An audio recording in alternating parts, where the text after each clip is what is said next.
Go. Hi there. This is Colette from the Collective, and I am a sacred companion and intuitive guide. I'm Catherine with Synchronicity Energy Healing, and I'm an energy healer. So, welcome back to our channel. We're excited to have you back again. Um, I'll let you go ahead Or and if you're, or if it's your first time, we're excited to have you here. So, yes, we love having new people. It's great. Please join. Please follow. um, I have to say before we start, there's something about your face right now that is so inviting. Like it's just when you smile and I mean, I've always thought that about you, but I don't know, it's really standing out today. So. Well, thank Really you. appreciate that. Yeah, Thanks. no problem. So today's topic, I'm going to read something because there's a lot to it, is breaking generational habits. So that's like the main focus and what um, can come along with it. We could sit here all day and talk about a bunch of things, right, Catherine? But Yeah. we're trying to kind of minimize the topic of conversation here. We can do more videos if you guys like this topic, tell us. But emotional suppression, family expectations, guilt, silence, and caretaking roles. So that's what we're going to be talking about today. Do you want me to go or go? You can roll with it, and you're going You pretty good, and I'll pick you up like on. it. I should just do it. I mean, I'm a leader. So, You do it so naturally. yeah, well, when you get forced into it enough, you have to have Well, a choice, right? you have the checklist in front of you, so you just like read it off and we'll go from there. Yeah, yeah. Well, I really want to talk about emotional suppression because I Yeah. definitely myself can relate to that. Catherine, from all the things I told you, especially coming from a household of two parents that did not communicate to each other that well to begin with, but they never fought in front of us. And I'm not dogging them. They just thought that was the best way to raise us. So we wouldn't see, conflict between them. They would sometimes have, probably not very often, discussions between the two of them. So I grew up thinking that conflict was bad or any kind of confrontation was bad. And it took me a long time to get over that hump, to be honest with you. Justin's a very vocal person. He sometimes gets angry and he's not afraid to express that. And that used to make me super uncomfortable because of how I grew up. But now it's like, yeah, he's mad. Okay, we'll let him have his, let him sit there and talk about it. We all get mad, we all get upset.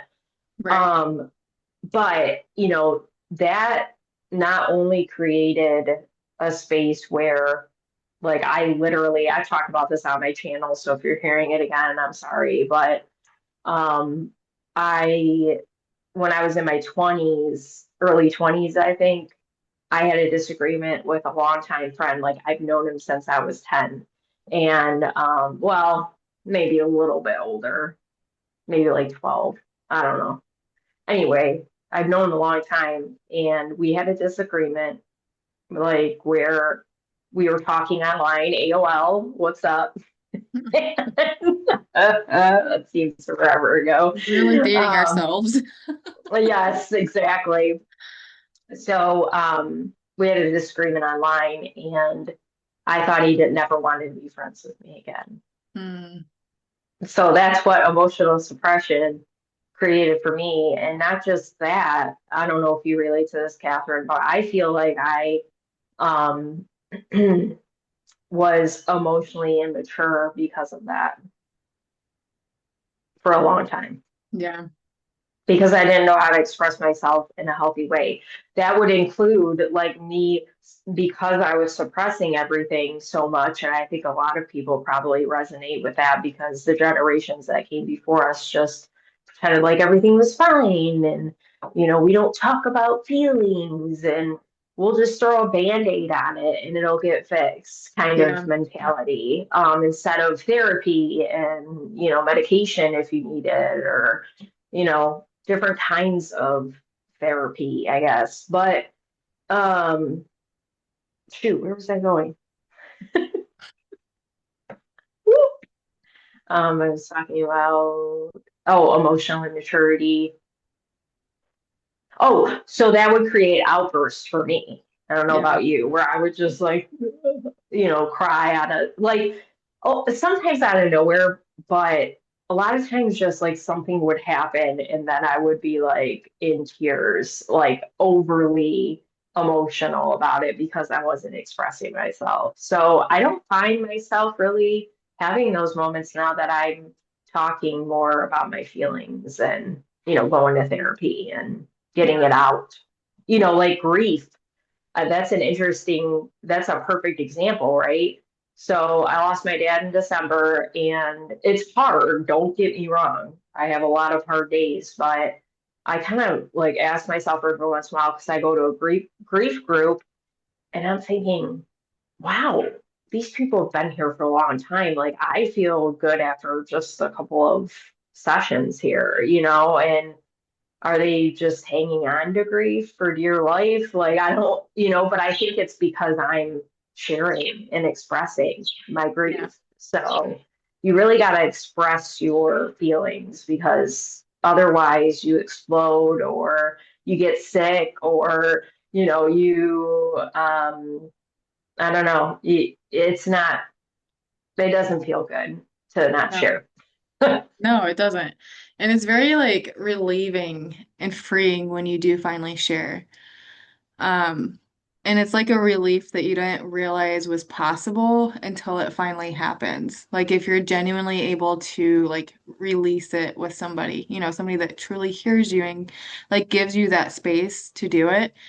Um, but I also feel like the emotional immaturity, like I feel like for me came from more from like abandonment. Like I would suppress my stuff because I didn't have people like showing up for me to be able to do so, right? So like it's really important for you to speak that truth and to be able to get it out, but it's also hard if you don't have the support to do so.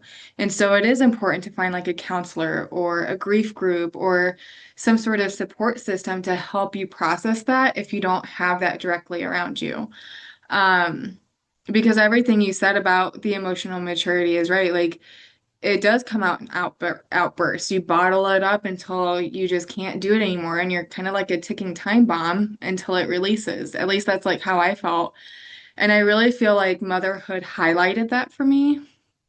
Um, because I try really hard to hold space for my kids' emotions. And sometimes it's really hard. It's so triggering because it's like, what are you crying about again? What are you crying about again? Because, when we were kids, it was if you're going to cry about it, go cry about it in your room. You were left alone to do it by yourself, So I wasn't able to like build those coping skills or like to understand, hey, it's okay to feel sad. It's okay to feel angry. This is how you can handle it, right? And so motherhood has really highlighted that for me. Um, and it's been a lot, and I would say that my husband has done a good job at like being a support for me to be able to express like my needs and stuff. I know I've talked to you about it, but like it's been a work in progress and I'm still like getting better at it. Like I'm not the greatest at it at asking for help. Like I will be a martyr, and I'll just do it. And he has to remind me, like it's okay. But I have been getting better at like talking to him about things that are bothering me before I get to that like ticking time bomb, before like I want to explode. Sometimes I don't always do that, but he's also really good at like recognizing that. So being able to have that partner or that friend or whoever that support system is for you to be able to recognize the signs before you get to that explosive part, I feel like is really important in growing that emotional maturity. Especially if you're stubborn like me, because I'm stubborn. No, really? So, um, I was gonna, can I add something real quick? yeah, uh, oh my God, I lost my train of thought again. But one thing I was gonna say is it also makes you like reactive. So something you might not normally be upset at, or that might not trigger you. You're extra amped up, and you're gonna, you know, Yeah. react it out to whoever's closest by, and then you're like, "Whoops, sorry, I don't know what happened there." Like you Yeah. take their head off for no reason. So yeah, Yeah. Yeah. Yeah. Support system is definitely important with that. I mean, and it's all connected, right? Like with your nervous system. So that's kind of like going on to a different topic, but as we talk through these topics, I have a feeling that they're all going to kind of like connect and like weave together, you know? So, yeah. absolutely. Yeah. Nervous systems. Ugh. What were you saying about motherhood? I feel like it was something about motherhood oh, I was gonna say that, personally, I feel, and I think you're gonna agree with me, that unfortunately for us ladies or more feminine type energies, we tend to be more nurturing.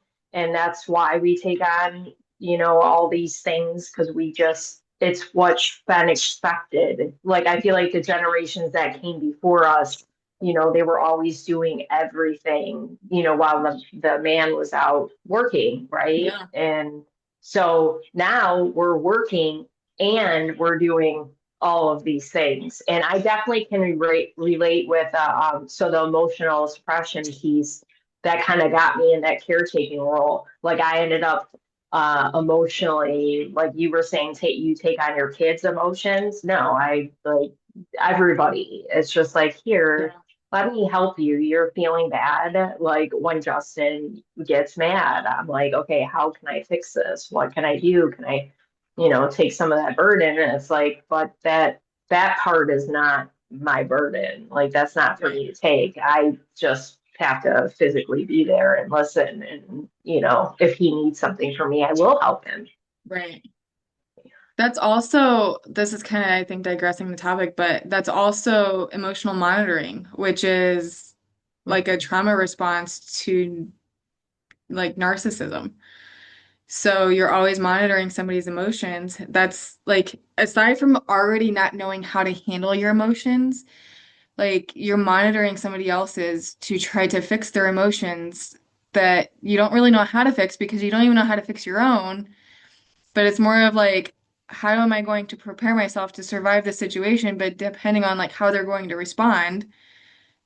And it like, yeah, it's like a survival thing, I think. So, Absolutely. And don't you think that, like, this is on topic? I'm surprised this didn't come up actually from what, like, I got this idea for the topic off of Chat GBT. That's what I use for everything. And I know some people are like, oh, but that's what I do. So, um, but performance, right? Like these caretaking roles that we get put in, a lot of generations before us, they just believed in hard work and they believed in, presenting a certain way, kind of like what I was saying with emotional suppression. You know, always have a happy face on, even when you're sad, or, hey, I'm an introvert, but I got to be an extrovert because yeah, that's what's expected of me, kind of thing.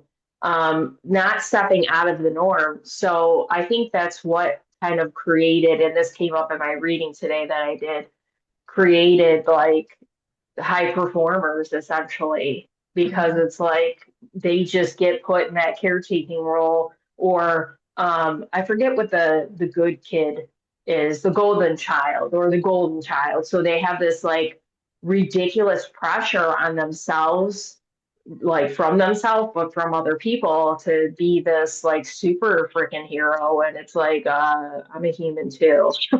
yeah, yes. Coming from the golden child, Yeah.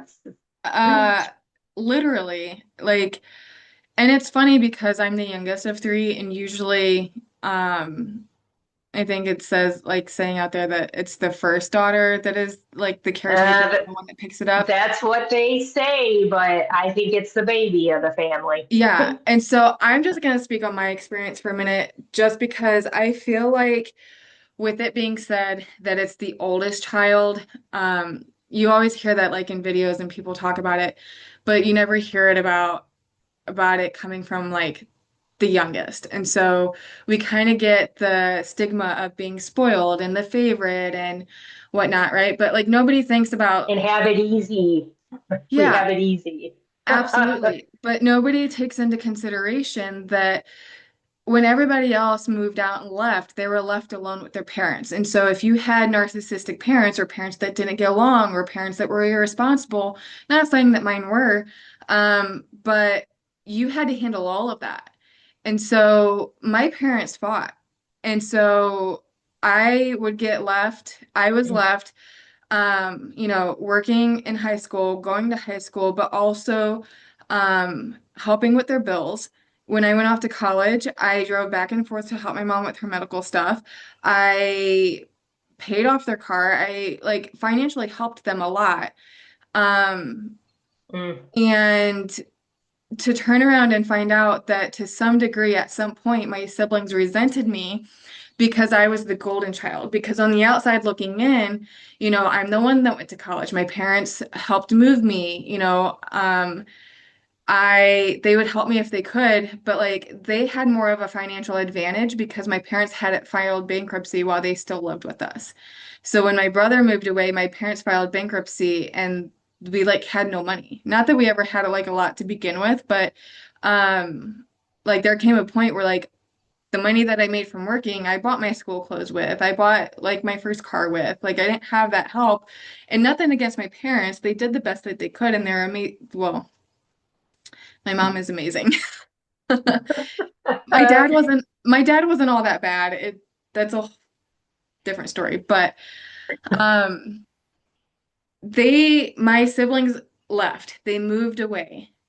And they have their own stories, right? Like we all have our own story of what our childhood was, but they moved away. So they didn't see how much I like stuck around and helped my parents. They didn't know that I was the phone call for one of them when they wanted to off themselves. Like they didn't know that I financially helped them. They didn't know all the things that I was left burdened with. Um, but they resented me for being the golden child. And so, because I was left with it and they were able to move away, I was left with the responsibility.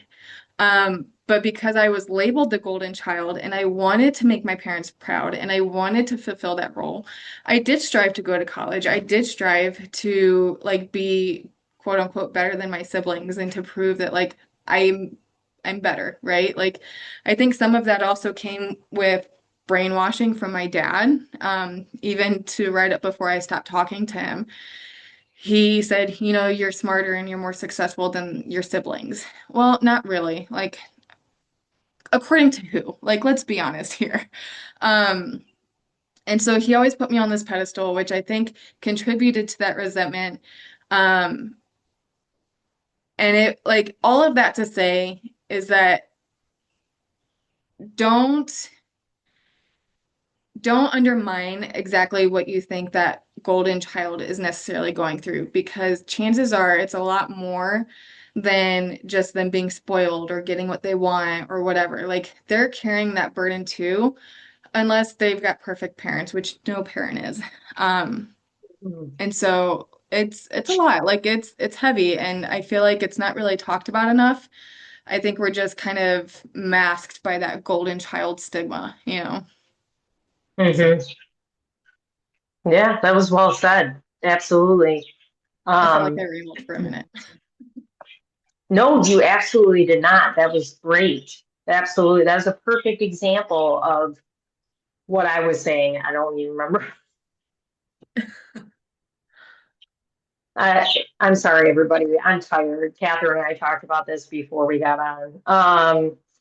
Yeah, family expectations. It's like that's what I was talking about was the pressure, the high performance, right? Um, I think that a lot of times, oftentimes, there's probably scenarios where there's more than one, but one child, the golden child or the caretaker, or, like the pressure gets put all on you and then the other siblings. So then you have resentment, right? So the other siblings aren't doing. like Yeah. XYZ, because guess what? Catherine's going to do it. Yeah. So, you know, I think that's an intuition thing with parents. I think they can kind of see who is going to do what, and they just pick up on that, and then it's like, okay, well, here you go, Catherine, Right. just take it all. Yeah. And unfortunately, I think a lot of parents, have this idea of what they see for you in the future, or they have this idea of who in their mind they think you are. Yeah. And, it just adds to the pressure. And I'm getting like this pain in my shoulder, like the weight that these type of children carry, like for their whole lives, is it's not a joke. It's insane. And like, I'm not trying to make this about me all the time. I just have a story to relate to it. No, we need to share our stories because that's what we're trying to do to help people. So stop apologizing right Yeah. now. So I, crap, now I forget what I was gonna say. Um, oh, so like basically live like so parents projecting onto you what they think that you should be, right? And so when I started college, I was on an ROTC scholarship. And had I completed it, I would have commissioned as an officer in the Navy. But after my second year, um, I decided to drop my full ride scholarship. And that was the first time that my dad wrote me off and just completely stopped talking to me. One of the four times because I was no longer doing what he thought that I should be doing. Um, and so I disappointed him, but in reality, I did it to save myself because I think I was in such an unhealthy mental state. Like, it wasn't to the point where like I was going to off myself, but like the thoughts of like, what if I wasn't here anymore? Like, what if I didn't like what if I just happened to drive my car off the side of the road or like do this, like what would happen? Like, would I make it? But like those thoughts started. And so really it was something that I did to like save myself. But the consequence of me not living the projected life was complete disconnection from my father, who at the time, like I still really cared about, like, and it cut deep. And so the other aspect to that is that there is that projection of what they think that your life should be. Some of the parents, not all parents do that, but um, there's a punishment that comes when you don't fulfill that idea of what your life should be, whether you're doing it to make yourself happy or not. And to anybody else that's going through that, freaking do what makes you happy because at the end of the day, however they react, whatever they say or do, is honestly like it's going to hurt, but it's not even going to compare to the happiness that you feel actually living the life that you want to live and not what you think somebody else thinks you should be living. So if you're working through that, just forget what they're saying, what they're doing, work through that, but like continue on with what you want to do and what makes you happy. At the end of the day, the world is crazy and the best thing that you can control is what you do with your life to make yourself happy. So there's my rant. 100% agree, actually. And I'm gonna look back at this episode and be like, were you high? Even though I I'm not I should start a tally high. to see how many times we forget we were gonna say. Uh, so you were talking about, and I was intently listening because I really like so unfortunately, like the boomer generation, they have this idea that they didn't get to live their best life. Which is So, crazy. now I know. So now it's like, hey, Catherine, I really want you to succeed and do all these things that I never got to do. It's like, but you're not me. Yeah, So how about that? right. Go do it. Like it's never too late to do anything. My mom graduated from college when she was like 52, two or something. Like, I don't know. Like, she just took one class at a time. Like, it's never too late. You know what Yeah. I mean? Yeah. So, shame on you. Yeah. And they're the best financially well-off generation, so there's no reason why they couldn't do that. Exactly right. Um, with those family expectations, I feel like guilt is a big one up there too. I think that there's what's the word I want to use? There's like a push-pull dynamic with parents, right? Where they know how to make you feel guilty. If you say no, if you Yeah. don't use your boundaries, if you say, I don't know if I like this. I think I got to try this over here, or any kind of step out of the Groundhog Day. Yeah. Like it's literally like the generations before us were living in a continuous loop, and I don't know how they did it, how they Yeah. survived. Like maybe that's why a lot of them died young. I don't know. It's just like the thought of who I used to be and how, like you're saying, just completely draining it is. And, especially the part for me of performing and acting like I was an extrovert when I'm Yeah. actually an introvert. That was so damaging to Right. me. And I was talking about that today in my reading, like, I have to be extroverted for this, but it doesn't feel daunting because I love what I do. You know what Right. I mean? And it's not as, I don't have to be like that social with it. Like I did with a customer service job and I'd be like, hi every day, like, Yeah. oh, it's disgusting to think that I was living like that. But actually, just real quick, I want to share, I had a dream last night and I know this is tied to that exact high performer, like performance thing that I was doing as a child. That I what's his name? Javier Bardem. I don't know if I'm saying it. He's an actor.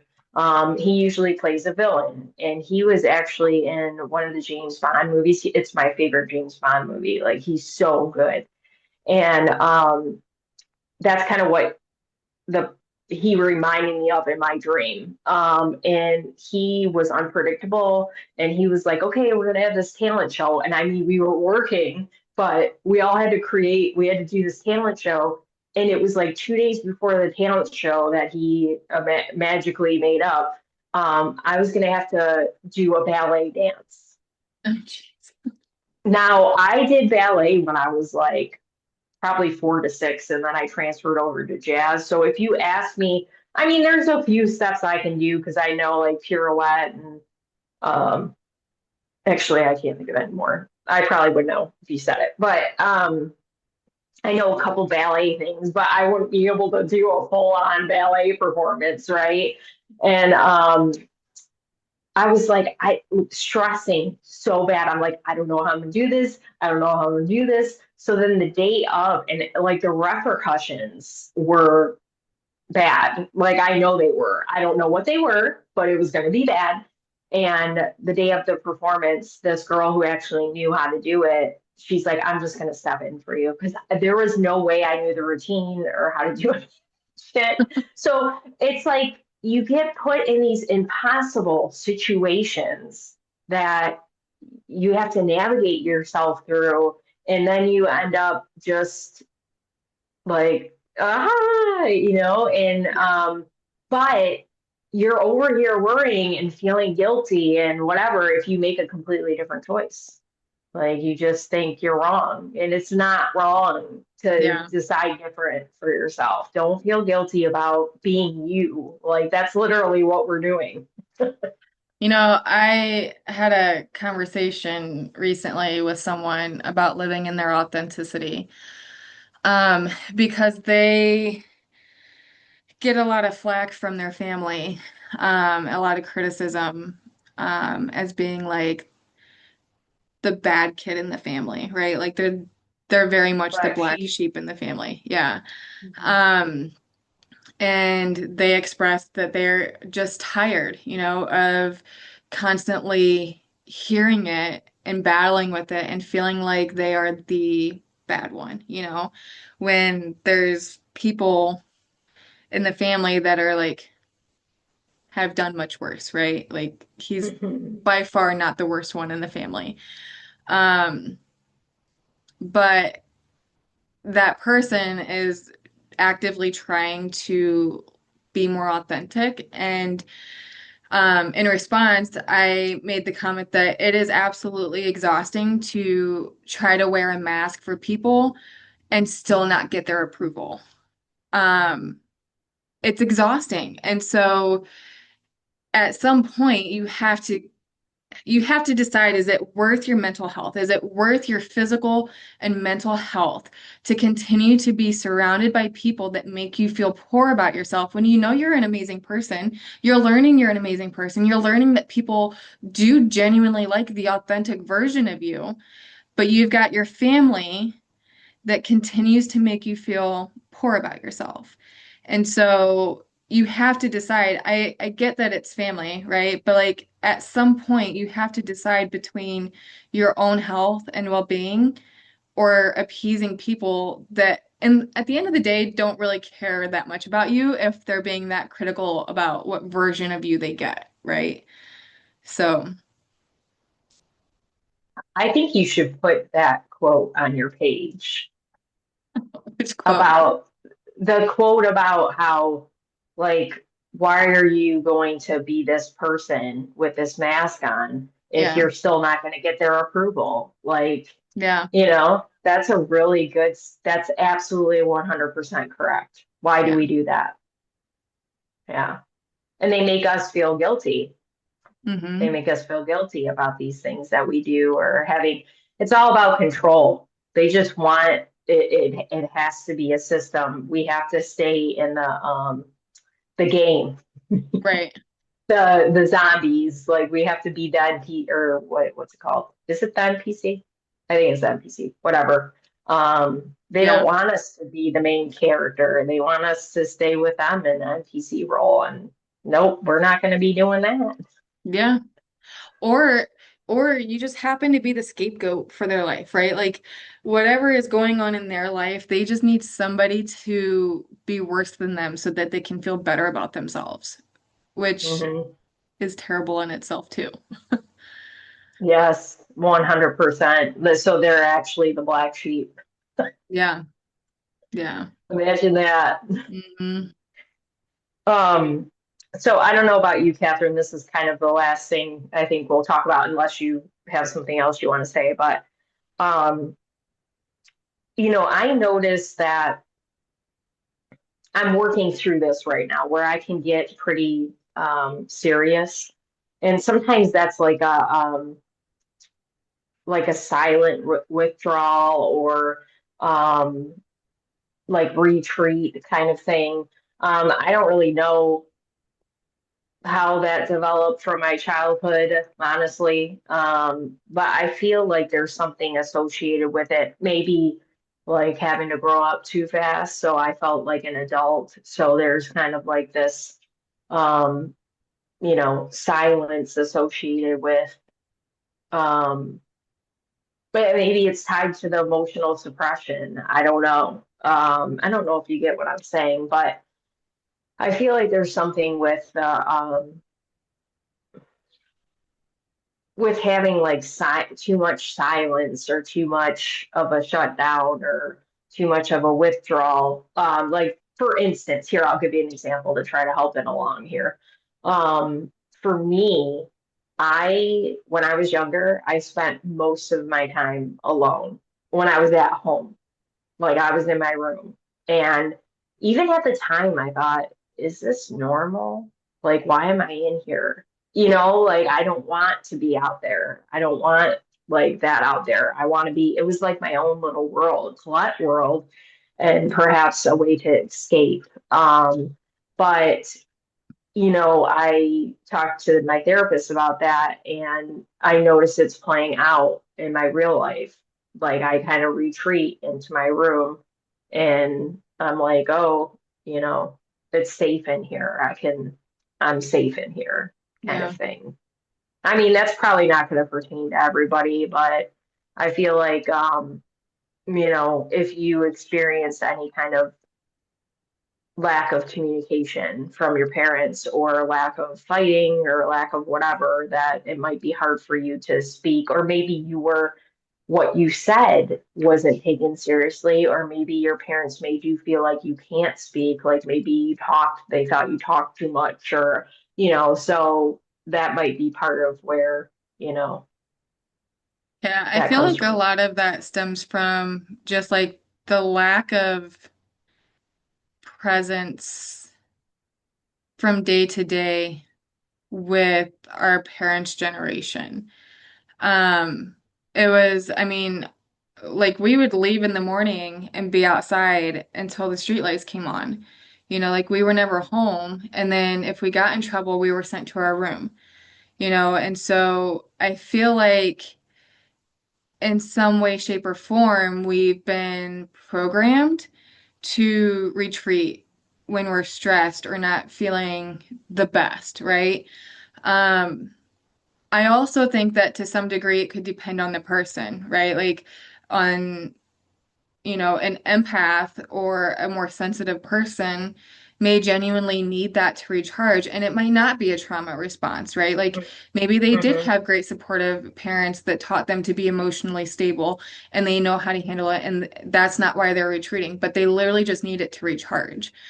Um, so I think it could kind of vary from person to person, and obviously how somebody would handle it. But I feel like people really need to be careful when it comes to that retreat because if you do it too long or too much, like isolating yourself could be real damaging to your mental health overall. I know that it's good, especially like when you're like, I'm gonna say upgrading spiritually or, whatever might be healing within you, like whatever work you may be doing. It's good to do that. Like you need to do that rest so that you can heal. Um, but it's also like a fine line between like, okay, it's enough for healing, and then okay, now you're like really digressing into like this dark hole that you kind of need to crawl out of. So, Well, yeah, my therapist said that it could lead to disconnection with yeah, like Justin, right? Because I feel, well, part of I know this is off topic, but the part of my CPTSD, when I was with my ex, he would come into like where I felt was my safe space, which was our room. I said my room earlier.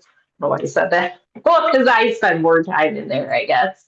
yeah, But so he would come into our room and I didn't know what I was going to get out of him.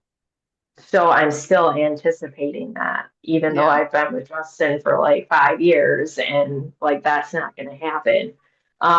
So I'm chalking it up to like introversion, but she said, you should reach for connection more when you get into that. So I have been, but I'm just sharing that because it could be kind of an example of what's going on with somebody, or you don't realize you're doing that, where you're retreating because you're like, um something scary might happen if I don't. yeah, yeah. Or it could be something, not that it's smaller, but maybe not like as abusive, but something as simple as like even if you just don't feel like you're going to be heard by that person, like maybe they're not going to be mean to you, but maybe they just don't listen to you the way that like you feel that you should or want to be listened to. That is going to make you want to retract also, right? You're going to just be like, well, why am I even bothering? And so Hmm. to that, I would say just try to verbalize and express with whoever you're talking to like say, hey, this is how I need you to hear me, instead of like doing that retracting. That kind of comes, I think, maybe with like the emotional intelligence to be able to speak up for your needs like that, and not just retracting and like, okay, you know? Hmm. Yeah. Well, I've gotten really well. I mean, Justin knows me so well. He knows what he can predict what I'm going to do, but I've been really good at the sharing when I realize what is actually wrong. Sometimes you don't, like you said earlier, you don't even know. what the deal is. And you gotta, that's part of your healing journey is to figure that stuff out.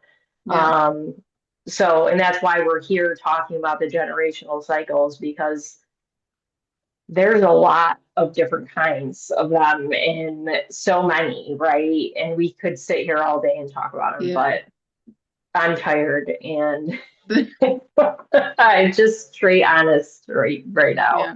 I'm tired and we're not going to bring 500 topics to one podcast. So if there's something specific that you want to talk about, please let us know. Yeah. We're happy to talk about it because we've probably experienced a lot of them. So Unfortunately. yeah.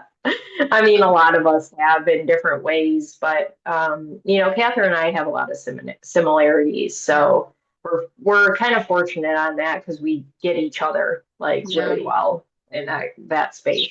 So I'm grateful for that, honestly.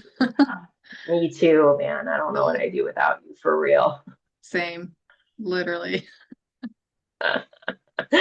Uh, do you have anything But else you want to add, Catherine? Or no, I think that's good to leave it there. I think we covered a lot. I would encourage you guys to just, if you're able to apply any of this to your life, I'm sorry. That sucks. But I just want to encourage you to like keep going in the healing, and keep working on yourself and not giving up on yourself. Like it's hard and it can be very frustrating, but as you get to the other side of that, it's so rewarding and it's so freeing. So I would encourage you to keep seeking help, keep seeking support, even if you don't have it, you know, do research, find a group therapy. Sometimes the library has stuff like that or anything, but I would just encourage you not to try to do it by yourself and just to keep doing it until you find somebody that you can confide in. If some one person doesn't work out, don't give up. There's somebody out there that's going to be able to support you through whatever you're going through. yes, absolutely. And I'm in group therapy. I'm in grief group therapy, and it's free. And it's been really great for me. So I recommend a group thing too if you like, talking with a group of people. Obviously my therapist has been like super helpful, but this group has too. And then the more that you emotionally express yourself, the easier these things get for Yeah. you. Like the healing gets easier, and you're able to kind of navigate better these experiences, whatever they may be for you. That's Yeah. my personal opinion. Yeah. I think that's Yeah. good. Yeah. I like it. Okay. We're a little subdued today, but A we little still bit. wanted to come on here and share this with you because we're here to help. So But hey, it just shows that we're real people just like you. So this is us. This is it. this is So it. yeah, they're here on the tired days or I don't know, but We're like, woo! yeah. All So right, Catherine. Well, thank you for sitting with me yeah, today, and I'm happy to be with you as always. And yeah. we'll be here. Well, I shouldn't say the same time, but you'll see us next Monday. And again, any likes, shares, comments, subscribers to Embers of Enlightenment podcast is amazing. We're on YouTube and Spotify. Check them both out. Yes. Thanks for being here, guys, and we'll see you next week. Bye. Bye.